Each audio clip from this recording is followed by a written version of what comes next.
మీ అందరికీ తెలిసిన విషయమే. ఒక బిల్లు తీసుకొచ్చింది కాంగ్రెస్ పార్టీ. ఆ బిల్లులో భాగంగా కొన్ని కీలకమైన అంశాలు ఉన్నాయి. ఇప్పటివరకు చాలామంది ఆ బిల్లుకు సంబంధించిన పరిణామాలు చోటు చేసుకున్న విధి విధానాలను చదివిల్లో లేదో కానీ ఆ బిల్లుకు సంబంధించిన కొన్ని అంశాలను అయితే నేను చూసిన తర్వాత అవాక్ అనిపించింది.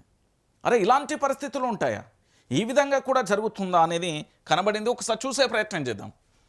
ప్రశ్నించడంపై విద్వేషమా అంటూ కూడా చూడొచ్చు. ఎవరి కోసం విద్వేషపూరిత ప్రసంగాల నియంత్రణ బిల్లు ఎవరి కోసం చేయాలి? చాలామంది నేతలు కూడా గతంలో మాట్లాడారు. వాళ్ళ కోసమా, లేకపోతే ప్రశ్నే అస్త్రంగా సమస్యలపై పోరాటం చేసే వాళ్ళ కోసమా? ఇక్కడ చాలా ఇబ్బందికరమైన పరిస్థితులు కూడా చోటు చేసుకుంటున్నాయి.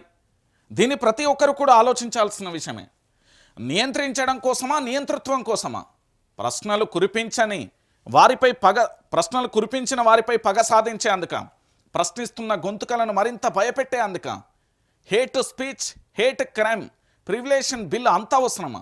ఉన్న చట్టాలు నిర్బంధాలు చాలవన్నట్టు ఎందుకు ఈ కొత్త సంఖ్యలు? ప్రశ్నార్థకంగా రాష్ట్ర ప్రభుత్వ పోకడను, కొత్త చట్టాల పేరిట ఆంక్షలు పెంచే ప్లాన్, ఊపాతో మేధావులను నిర్బంధించిన పలు ప్రభుత్వాలు. హేట్ స్పీచ్ బిల్లుతో జర్నలిస్టులను అణచివేయనున్నారా?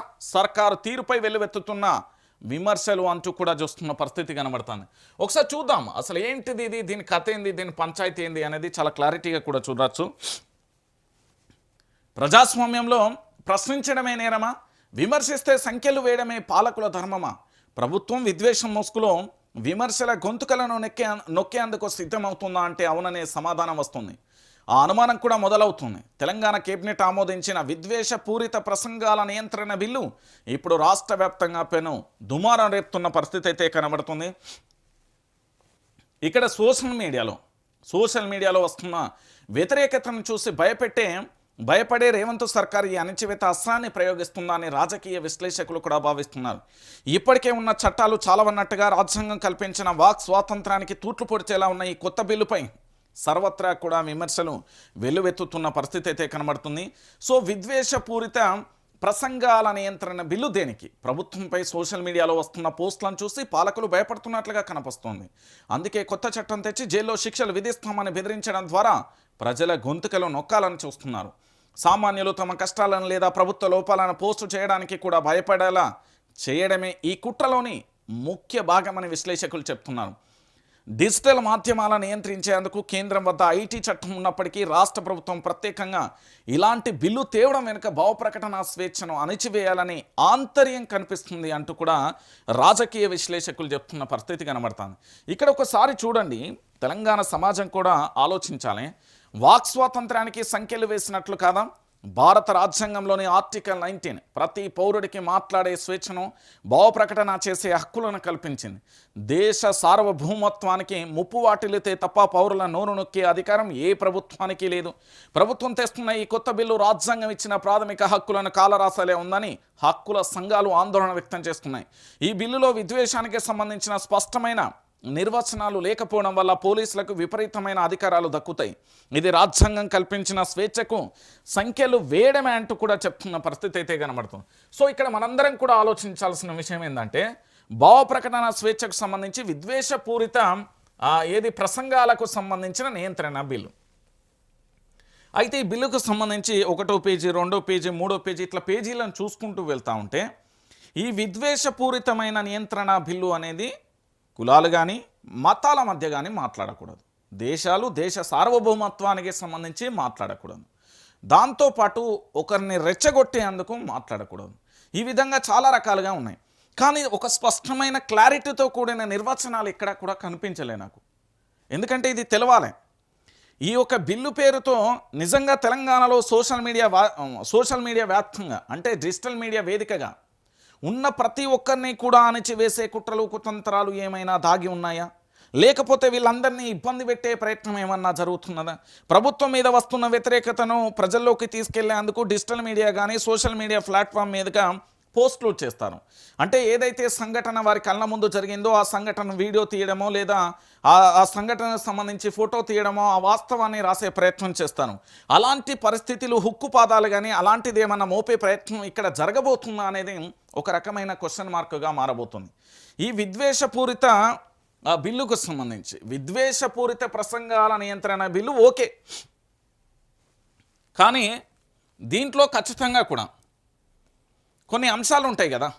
ఏంది అంటే ఈ విద్వేషపూరిత నియంత్రణ బిల్లు అనేది మతాలు, కులాలు లేదా ఇంకేమైనా అంశాలు ఉన్నాయా, ఆ నిర్వచనాలు ఒక స్పష్టంగా లేకపోవడం. అంటే దేనికి సంబంధించింది ఈ బిల్లు అంటే పూర్తి స్థాయిలో ప్రభుత్వం ఏదైనా ప్రజలకు వ్యతిరేకంగా నిర్ణయం తీసుకున్నది, దాన్ని పూర్తి స్థాయిలో విమర్శించడం, దాన్ని పూర్తిగా కూడా ఏంది అంటే ప్రభుత్వం ఇది అనాలోచితమైన నిర్ణయం, ప్రభుత్వం ఇది ఇలా చేయడం సరికాదు, ప్రభుత్వం దీనివల్ల ప్రజలకు ఇబ్బందికరంగా మారుతుంది అనే వరకు ఆ మాటలకు కూడా ఈ బిల్లు వర్తిస్తుందా?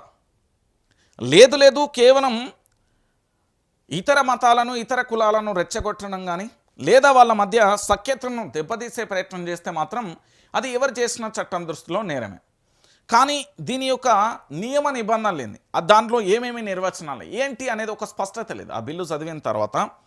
అంటే ఇక్కడ ఒక నియంత్రణ అని చెప్పేసి పూర్తి స్థాయిలో విద్వేషపూరిత ప్రసంగాల నియంత్రణ అనే బిల్లు చెప్తే దీనికి సంబంధించి నియంత్రణ అంటే ఇది అందరిని నియంత్రించే ప్రయత్నం అవుతుంది. ఓన్లీ ప్రసంగాలు విద్వేషపూరిత ప్రసంగాల దగ్గర ఆగితేనే బాగుంటుంది. కానీ అంతకు మించి అంతకు మికిలి కూడా పూర్తి స్థాయిలో కూడా పోలీసులు చట్టాన్ని చేతిలోకి తీసుకోవడమా లేదా పోలీసులు ఈ చట్టాన్ని ముందు పెట్టి వాళ్ళందరూ కూడా మీరు ఇలా చెప్పడం కరెక్టు కాదు అంటూ నోటీసులు ఇవ్వడమా లేదా అరెస్టు చేయడమా లేదా జైళ్లకు పంపించడమా ఇలాంటి పరిణామాలు అనేది పరిపాటిగా మారిపోయే ప్రయత్నాలు కూడా జరుగుతాయి. సో ఈ బిల్లు వల్ల లాభాల కంటే నష్టాలు ఎక్కువ ఉన్నాయా లేదా నష్టాల కంటే లాభాలే ఎక్కువ ఉన్నాయా, లాభ నష్టాలు బేరుజు వేసుకునే బిల్లు తీసుకొచ్చిన గతంలో కూడా మన రాష్ట్ర ముఖ్యమంత్రి యనమల రేవంత్ రెడ్డి గారు చాలా స్పష్టంగా చెప్పాను, సోషల్ మీడియా మీద ఒక స్పష్టమైన బిల్లు రాబోతుంది. ఆ బిల్లు ఈ బిల్లేనా, ఈ బిల్లు కాకుంటే ఇంకో బిల్లు ఏమైనా వస్తుందా, ఏ బిల్లుకు సంకేతం అనేది మన ముఖ్యమంత్రి గారు చెప్తే బాగుంటుంది అనేది తెలంగాణ సమాజం అడుగుతున్న పరిస్థితి కనబడుతుంది. అయితే దీంట్లో ఒక విషయాన్ని ఏంటంటే తెలంగాణ సమాజం కూడా ఆలోచించాల్సిన విషయం ఏంటంటే ఈ విద్వేషపూరిత నియంత్రణ బిల్లు అయితే ఓకే, అక్కడి వరకైతే ఓకే. కానీ సోషల్ మీడియా,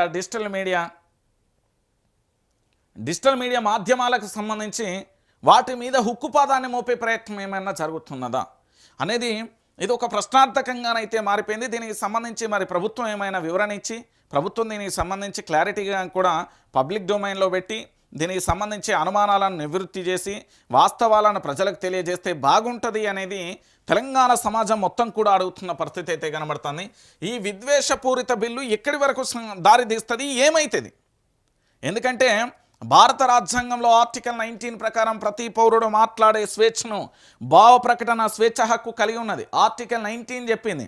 మరి ఆర్టికల్ 19కు సంబంధించి ఇక్కడ పూర్తి స్థాయిలో ఈ భావ ప్రకటన స్వేచ్ఛ కూడా అందులోకి వస్తుందా? ఇప్పటికే ఈ భారతదేశానికి సంబంధించి ఐటీ విభాగానికి సంబంధించి కేంద్రం దగ్గర ఒక పంచాయతీ ఉన్నది. మరి అది ఇదేనా? దానికి సంబంధించి పూర్తి స్థాయిలో కూడా ఆ చట్టాన్ని ఉపయోగించకుండా ఈ కొత్త నియంత్రణ బిల్లు తీసుకురావడం దేనికి సంకేతం అనేది పలు అనుమానాలకైతే దారితీస్తుంది. ఆ అనుమానాలను పూర్తి స్థాయిలో నివృత్తి చేయాల్సింది ఎవరు?